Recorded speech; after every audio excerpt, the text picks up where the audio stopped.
नमस्कार, बुलेटिन में आप सभी का स्वागत है। मैं हूं आपके साथ सृष्टि शुक्ला। खबरों से पहले नजर डालते हैं इस वक्त की सुर्खियों पर। शिवराज के अफसरों को निर्देश, प्रदेश में 5000 डॉक्टरों के खाली पद जल्द भरे। कोरोना की समीक्षा बैठक में अफसरों को दिए गए निर्देश।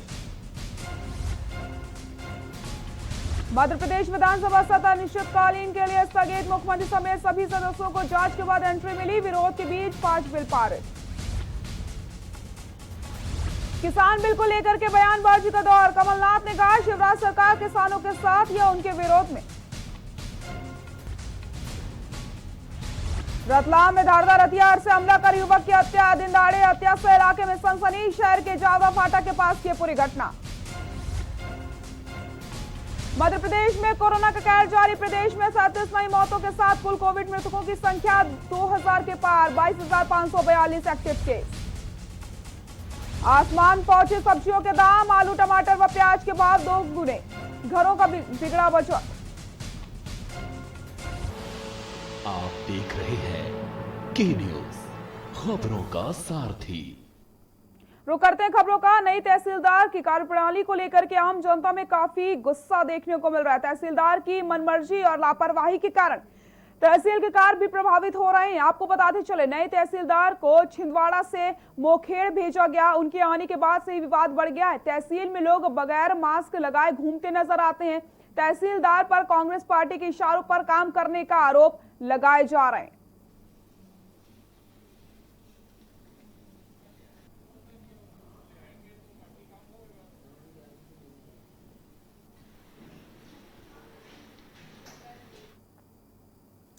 अशोकनगर में स्थानीय वार्ड नंबर 8 जगदंबा कॉलोनी में सुबह चाय बनाते घर में अचानक से आग लग गई, जिसके घर का सारा सामान जलकर खाक हो गया। साथ ही साथ घर में रखे 60,000 रुपए नगद गहने भी जल गए। मकान मालिक प्रतिपाल कुशवाहा ने बताया कि सुबह उनकी लड़की चाय बना रही थी। इसी दौरान अचानक घर में आग लग गई, जिसमें राशन सामग्री सहित 60,000 रुपए नगद जलकर खाक हो गए। उन्होंने बताया कि आग से पूरा घर का सामान जलकर खाक हो गया।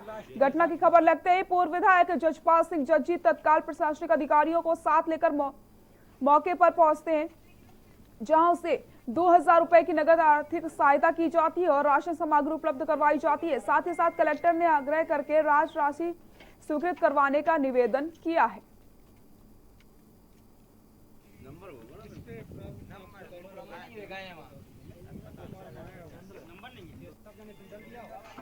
एक्चुअली सिलेंडर वो उज्ज्वला योजना के अंतर्गत उसको मिला था, तो उसमें बाल उसका लीक होने की वजह से तो घर में आग लग गई और घर बहुत नुकसान हुआ है, लेकिन ईश्वर की कृपा से कोई जनहानि नहीं हुई, तो उसके लिए ईश्वर को धन्यवाद देते हैं हम। अब चूँकि उसके घर में आज ये स्थिति, खाने को भी कुछ नहीं बचा, कुछ बेचारे मेहनत करके नगदी पैसे थे वो भी जल गए।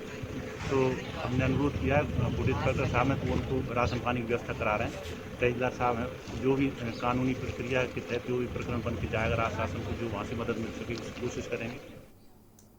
छिंदवाड़ा में एसडीएम को कालिक पोतने की घटना के बाद पिछले 2 दिनों से राज्य प्रशासनिक सेवा संघ के आह्वान पर तमाम राज्य प्रशासनिक सेवा के अधिकारी हड़ताल पर चल रहे हैं। मुख्यमंत्री शिवराज सिंह चौहान ने आज राज्य प्रशासनिक सेवा संघ के प्रतिनिधियों से मुलाकात करके और इस घटना की कड़ी निंदा की है। मुख्यमंत्री ने इन सभी अधिकारियों को आश्वासन दिया है कि उनकी सुरक्षा प्रदान करने सहित जो मांगे उन्हें पूरा किया जाएगा। साथ ही साथ वाहन पर बत्ती लगाने के लिए वह केंद्र को प्रस्ताव भेजेंगे। फिलहाल मुख्यमंत्री से मुलाकात के बाद राज्य प्रशासनिक सेवा के अधिकारियों ने हड़ताल समाप्त कर ली है।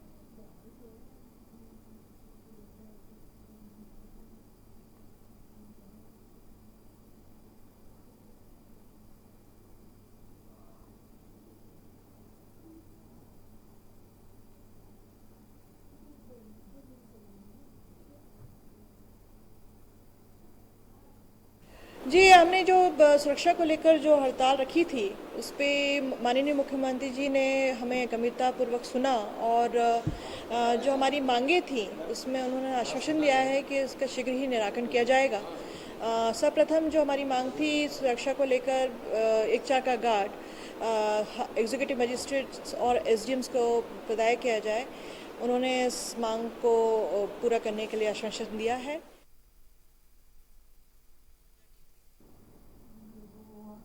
पुनासा तहसील के मुंदी नगर में सोमवार को किसानों ने मुंदी के बस स्टैंड पर धरना दिया। मांगे पूरी न होने पर मादांता विधानसभा के होने वाले उपचुनाव बहिष्कार करने व बड़ा धरना आंदोलन करने की चेतावनी दी। किसानों की मांग है कि फसल बीमा राशि का मुआवजा राशि शीघ्र ही दी जाए। बहुत ही विसंगतियां हैं जिन्हें दूर किया जाए। लगातार किसान परेशान है, उनकी फसलें को काफी नुकसान पहुंच चुका है। विडंबना, उनकी कोई सुनवाई नहीं कर रहा है। इसी दौरान मुख्यमंत्री के नाम राजस्व विभाग मुंदी को ज्ञापन दिया गया। किसानों ने भारी आक्रोश देखा गया। इस दौरान बड़ी संख्या में किसान मुंदी बस स्टैंड पर मौजूद रहे। सन 2019 में बीमा राशि से जो विसंगति हुई है, जिसमें कोई समस्या हो तो हम उसको इसमें दर्ज कर सकते हैं। हाँ, यूरिया था, धन्यवाद। एक नहीं अधिकार मांगते, ऐसा है कि सरकार जो पर्ची बनेगा, एकाशी पहले में आपका सरकार का पास ऐसा पैसे से तो उद्योगपति ने तो फलाना भाई ने तो सब दिया। हमारे तहसीलदार महोदय को ज्ञापन दिया है। सन 2019 में बीमा राशि से जो विसंगति हुई है, जिसमें कोई समस्या हो तो हम उसको इसमें दर्ज कर सकते हैं।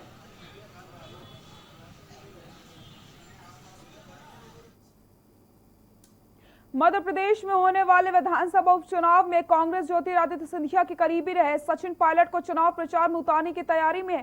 सिंधिया की दोस्त सचिन पायलट सिंधिया के प्रभाव वाली विधानसभा सीटों पर संभाई करके चुनाव के परिणाम बदलने की जबरदस्त कोशिश करेंगे। सचिन पायलट के दौरे को लेकर के ग्वालियर अंचल के गुर्जर नेताओं ने तैयारी कर ली है और गुर्जर समाज में पायलट के दौरे को लेकर के काफी उत्साह देखने को मिल रहा है। देखिए हमारी खास रिपोर्ट।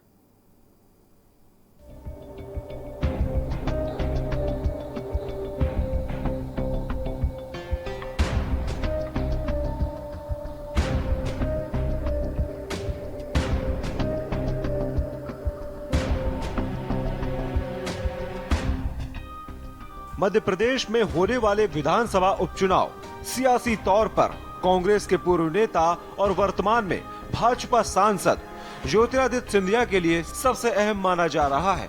ऐसा इसलिए क्योंकि उन्होंने कांग्रेस छोड़कर भाजपा का दामन थामा तो कमलनाथ की सरकार गिर गई और भाजपा को फिर से सत्ता संभालने का मौका मिला। अब कांग्रेस जनता के सहारे फिर से सत्ता में वापसी करना चाह रही है। कांग्रेस ने सिंधिया के गढ़ में सिंधिया को घेरने की रणनीति पर काम करना शुरू कर दिया है। सचिन पायलट के दौरे को लेकर अंचल के गुर्जर नेताओं ने तैयारी शुरू कर दी है। सचिन पायलट जी हमारे कांग्रेस के नेता हैं और एक समाज के ही नहीं 36 बिरादरी के नेता हैं और पायलट जी के आने से काफ़ी हमारे गुर्जर समाज में असर पड़ेगा और वो पार्टी के लिए यहाँ प्रचार के लिए आते हैं तो निश्चित तौर पर ही उनके आने से हमारे समाज में और क्षेत्र में बहुत फ़र्क पड़ेगा और वो आएंगे तो हमको भी सभी कांग्रेस कार्यकर्ताओं को कांग्रेस परिवार को अच्छा लगेगा। यहाँ की जितने भी उपचुनाव सीटें हैं उन पर उनके आने से असर पड़ेगा और निश्चित तौर पर कांग्रेस की सरकार बनेगी। अंचल के गुर्जर नेताओं की माने तो सचिन पायलट का युवा चेहरा और साफ छवि के साथ उनकी सिंधिया से दोस्ती मतदाताओं को खासा प्रभावित करेगी। मेहगांव, गोहद, जौरा, सुमावली, मुरैना, दिमनी, अंबाह, पोहरी, करेरा विधानसभा सीटों पर गुर्जर मतदाताओं की संख्या अधिक है जो उपचुनाव में किसी भी प्रत्याशी की हार या जीत तय कर सकते हैं। कांग्रेस पार्टी के वरिष्ठ लीडर हैं सचिन पायलट जी और पार्टी उन्हें जो भी जिम्मेदारी देगी प्रचार के लिए बाई इलेक्शन में मध्य प्रदेश में तो वो प्रचार के लिए आएंगे। कुछ सीटों पर निश्चित ही प्रभाव डालेंगे वो क्योंकि एक तो यूथ है वो और उनका चार्म है अपना, उस हिसाब से यूथ उनसे जुड़ेगा और निश्चित ही उसका चुनाव में हमें फायदा मिलेगा। मध्य प्रदेश में जिन 28 विधानसभा सीटों पर उपचुनाव होने वाले हैं उनमें से 16 सीटें ग्वालियर चंबल इलाके से आती हैं और इन क्षेत्रों की हार जीत सिंधिया के राजनीतिक भविष्य से जुड़ी हुई है। ग्वालियर चंबल अंचल को सिंधिया का प्रभाव वाला क्षेत्र माना जाता है। सिंधिया की वजह से ही पिछले विधानसभा चुनाव में कांग्रेस को इस इलाके में भारी बढ़त मिली थी और कांग्रेस अच्छी तरह जानती है कि सिंधिया को टारगेट किए बिना इन सीटों पर जीतना मुश्किल है। सचिन पायलट गुर्जर होने के साथ साथ एक युवा चेहरा भी है। पायलट का जादू अगर मतदाताओं पर चल गया तो शिवराज की कुर्सी जाना तय है। ग्वालियर से के न्यूज के लिए हर्षवर्धन की खास रिपोर्ट।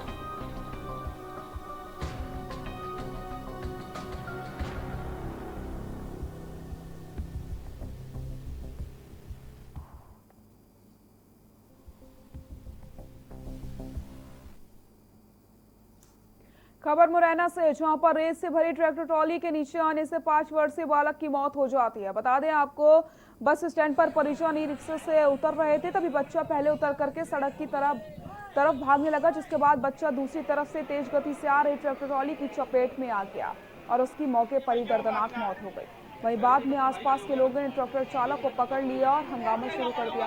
मौके पर पहुंची पुलिस से परिजन बच्चे को हॉस्पिटल ले गए, जहां पर डॉक्टरों ने बच्चे को मृत घोषित कर दिया। अब पुलिस से पूरे मामले की जांच कर रही है।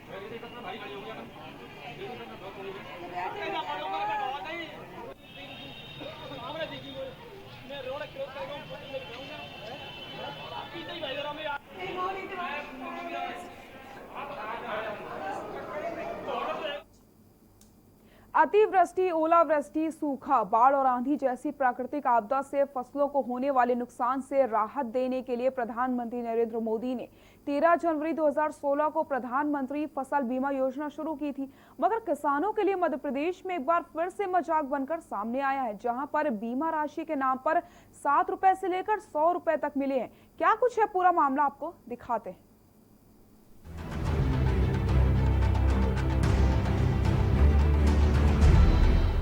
परिवार के 8 सदस्यों के साथ आगर मालवा जिले के तोड़ा खेड़ी गांव में भगवान सिंह अपने सिर पर चढ़े सोयाबीन को समेटने की कोशिश कर रहे हैं। साल 2019 में भी सरकार ने जैसे ही बीमा राशि वितरण का ऐलान किया, भगवान सिंह की आंखों में उम्मीदों के सितारे चमकने लगे। मगर जब सूची में नाम देखा तो भगवान सिंह के हिस्से में बीमा की राशि के केवल 7 रुपए ही आए। सरकार ने कहा था कि 4300 करोड़ रुपए जो बीमा की राशि मतलब बता रहे थे कि 36,000 रुपये प्रति हेक्टेयर के हिसाब से मिलेगा। तो बड़ी उम्मीद थी कि जो पिछले साल की फसल अपनी बर्बाद हुई तो उसकी भरपाई हो जाएगी। और तो ये जो अभी बीमा डाली तो इससे बहुत नाराज है सर। मतलब क्या मिलता है, कितना खर्चा, बहुत सारा खर्चा हो जाता है, कितनी महंगाई हो रही, खाद बीज कीटनाशक ट्रैक्टर वालों को देना पड़ता है। 14 बीघा जमीन पर खेती करने वाले अंतर सिंह इस बात से परेशान हैं कि आखिर उनसे चूक कहां हुई।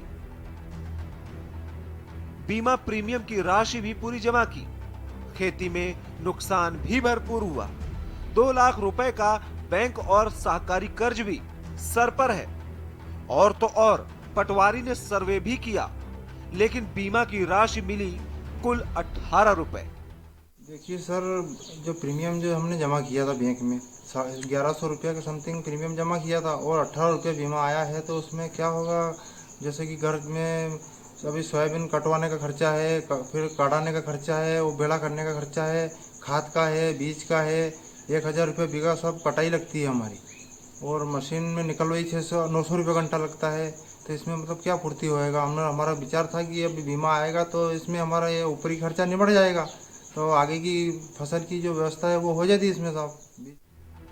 1 नहीं, 2 नहीं, 3 नहीं, 5 नहीं, बल्कि गांव के सारे किसानों की यही कहानी है। किसान बताते हैं कि गांव में किसी को भी 70 रुपए बीघा से ज्यादा का बीमा नहीं मिला,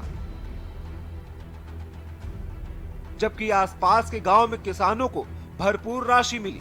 इसे वे प्रशासन का दोगलापन मानते हैं और सरकार से खासे नाराज हैं।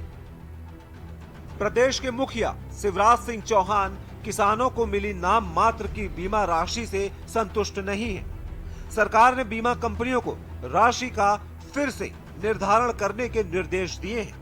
साथ ही मौजूदा सोयाबीन फसल के नुकसान के एवज में मुआवजा देने का ऐलान भी कर डाला है। बीमा कंपनियों ने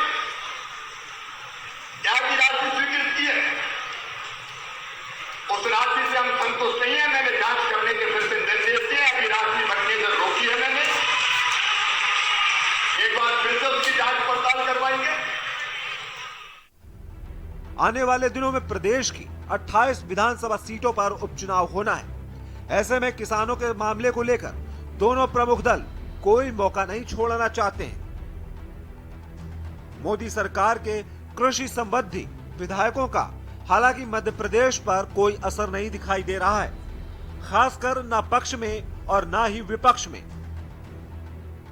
चुनाव की रणनीति में किसान कहीं ना कहीं आ ही जाता है, तो अब फसल बीमा योजना के नाम पर ही सही दोनों दल एक दूसरे को किसान का हितैषी बताने में लग जाते हैं। के न्यूज के लिए आगरमालवा से प्रदीप चौबे।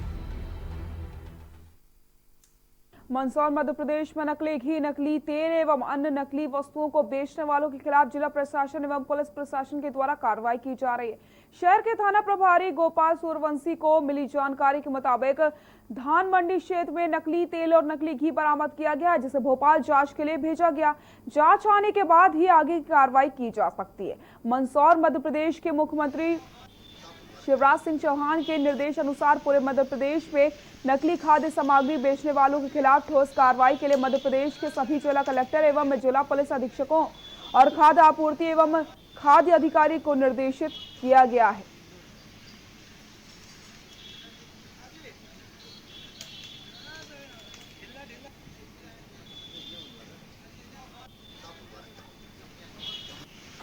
पिंटू पमनानी करके एक व्यक्ति है जिसकी जय ट्रेडर्स के नाम से एक दुकान है, वहाँ से एक व्यक्ति द्वारा घी क्रय किया गया और हमें सूचना दी गई थी कि ये घी बहुत काफ़ी सस्ते दामों में बेच रहा है। शंका के आधार पे कि इसके द्वारा नकली घी बेचा जा रहा है, क्योंकि आजकल बाज़ार में काफ़ी नकली घी की बिक्री हो रही है। इस सूचना पर घी मेरे द्वारा जब्त किया गया है, जो 1 कुंटल 20 किलोग्राम है। गरीब कल्याण सप्ताह अंतर्गत मुख्यमंत्री शिवराज सिंह चौहान द्वारा राज्य स्तरीय कार्यक्रम सबका विकास सबका साथ 63,000 कृषकों, पशुपालकों एवं मत्स्य पालक हितग्राहियों को नवीन किसान क्रेडिट कार्ड वितरित किए गए तथा वीडियो कॉन्फ्रेंसिंग के माध्यम से संवाद भी किया गया। मुख्यमंत्री श्री चौहान ने सांची के किसान सौदान सिंह से संवाद करते हुए खेती और योजनाओं को लाभ मिलने के बारे में जानकारी ली। रायसेन जिले के सांची में स्वास्थ्य मंत्री डॉक्टर प्रभुराम चौधरी ने कार्यक्रम का सीधा प्रसारण देखा। उन्होंने किसानों को क्रेडिट कार्ड भी वितरित किए। जिले में सहकारी समितियों द्वारा 1,818 किसानों को नवीन किसान क्रेडिट कार्ड दिए गए।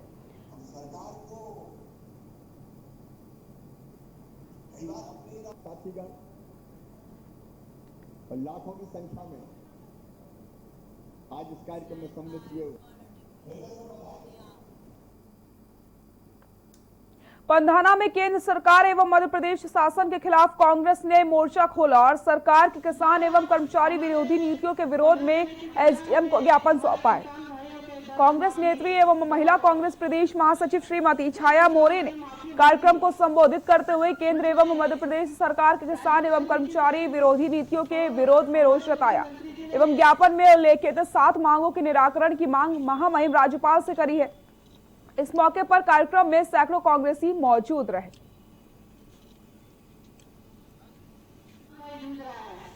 जो हमारे 15 महीने की सरकार में हमारे किसान भाइयों के कर्ज माफी, जो जय किसान ऋण माफी हुई थी, उसमें राज्यपाल जी की साइन और हमारे मुख्यमंत्री जी ने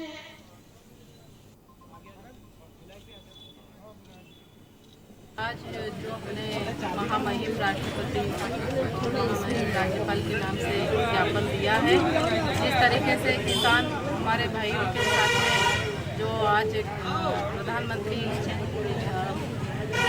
फसल बीमा योजना के तहत जो गड़बड़ी की गई है और जिस तरीके से उनके जो अभी जिस तरीके से गड़बड़ी की गई है और जो सर्वे नहीं किया गया और किसी के 4 रुपये तो किसी के 5 रुपये तो किसी के 100 रुपये, तो इस तरीके से उनको फसल बीमा मिला है।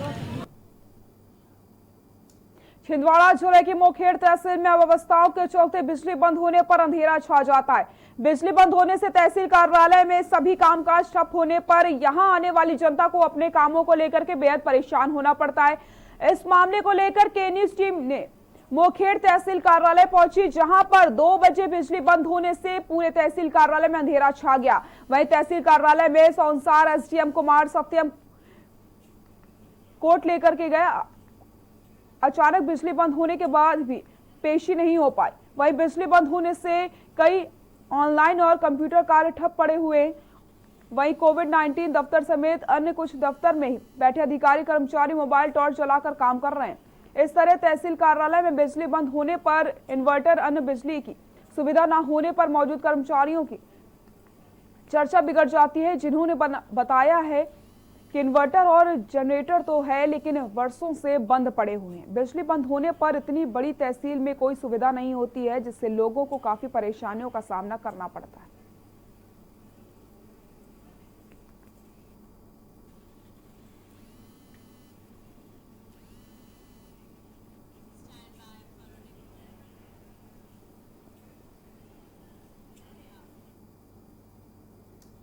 डबरा विधानसभा में उपचुनाव होना है और यहां पर अब चुनाव प्रचार भी चरम पर पहुंच चुका है, तो वहीं बयानबाजी भी अपनी रफ्तार पकड़ रही है। कांग्रेस प्रत्याशी के बयान पर मंत्री इमरती देवी ने पलटवार करते हुए कहा कि वह मेरे रिश्तेदार हैं और हम संबंधी भी हैं। राजनीति और टिकट अपनी जगह है, वह माने या ना माने हमारे लिए वह रिश्तेदार ही हैं। रही बात पति के साथ फोटो की, तो इस प्रश्न पर उत्तर देते हुए उन्होंने हंसते हुए कहा, पहले सुरेश अपनी पत्नी के साथ एक फोटो मुझे व्हाट्सएप करें। खिंचाए कि नहीं खिंचाए, बिन्ने अपनी पत्नी के साथ खिंचाए हो तो मैं व्हाट्सएप पे डाल दे, एक आध तो मैं देख लूंगी। लेकिन वो जिस बात से, जिस तरीके से इतनी हल्की बात है और गंदी बातें करते हैं, वो राजनीतिक लोग नहीं होते हैं। वो लोग बहुत हल्की बुद्धि के होते हैं और नीचता की बात करते हैं, जो लोग कभी राजनीतिक बना ही नहीं सकते। और वो इतने चुनाव लड़े हैं, आज तक कोई चुनाव जीते नहीं। और उनकी मम्मी को एक बार वो तो जाटव समाज एक तरफ होगा तो जिता दिया था। जो आज उनके साथ जो नेता लगे हैं, जो नगर पालिका हारे थे, तब उस नेता ने कहा था एस कोरी नो चमार। इस वजह से सारे जाटवों ने उनको एक बार जिता दिया था। भविष्य में न जीते हैं और न जीत सकते। बुलेटिन फिलहाल के लिए इतना ही। देखते रहिए के न्यूज़ इंडिया। नमस्कार।